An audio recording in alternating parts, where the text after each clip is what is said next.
Hey, this is Pastor Fred. Welcome to the Follow Through. Every day we are listening to God. We're looking at His Word, and we also want to live that out. And so hit the subscribe button, share this with somebody. All week we are going to be in Ephesians 6, and we're going to talk about this war that's going on in our world. And you can kind of, we don't like to think of it that way, do we?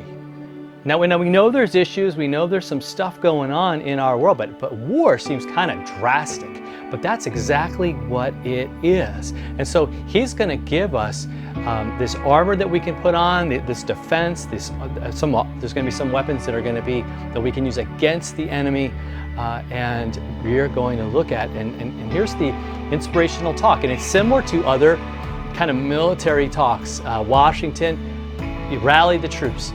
You can look up things that Lincoln said that were inspiring during the Civil War.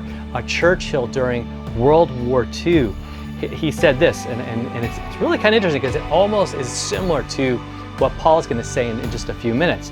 He says, our policy, right, for Great Britain is to wage war by sea, by land, by air, like all those different ways, with all our might and with all the strength that God can give us. Kind of interesting, right? To wage war against a monstrous tyranny. Talking about Hitler and talking about Stalin and all those kind of people who were like killing like on a mass scale his own people and others. It was just horrible stuff. So we're against a monstrous tyranny that has never been surpassed in the dark, lamentable catalog of human crime. So he's sort of saying, look, this is evil that we're against. This isn't just a country. This isn't just a people. In fact, we're going to look beyond that and look underneath the surface and see that this is really a monstrous evil. It's a tyranny. It's horrible. It must be stopped, must be put down, and we got to stop. Paul says something similar, but he's talking about kind of the real enemy and the real issue here. He says in Ephesians 6, we'll start in verse 10 today. He says, finally, be strong in the Lord and in the strength of His might, right? That's kind of what Churchill said, that they're going to fight with all the strength that God can give us. Kind of aware that it was God strengthening them and giving them what they needed, because they really felt that this is a kind of a righteous fight. But we know that, the fight that we're in is even deeper than that. It's even more profound than that. So what do? We put on the whole armor of God, that you might be able to stand against the schemes of the devil. So that's the deal. There is a war. We're locked in a battle. The enemy is the devil. He's got all these schemes. He's got all these things that he's doing. And if you want to really get a handle on some of those, read C.S. Lewis's book, The Screwtape Letters.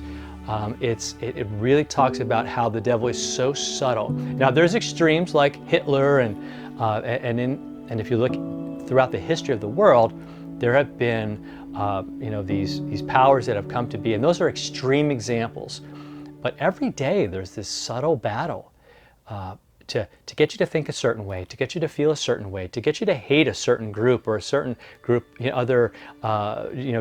just maybe the way somebody thinks or the way somebody feels, and we get caught up in all of that, and Paul's going, look, be strong in the Lord and in the strength of His might. He has already given you armor, and He wants you to be able to not just get through it, but to actually stand against the schemes of the devil, because they're real and they're out there. I know you're feeling them right now. There's things you're struggling with. There's things that like you're on social media and you want to just launch against somebody because of, like you want to go to war with him. But the reality is there's something deeper there.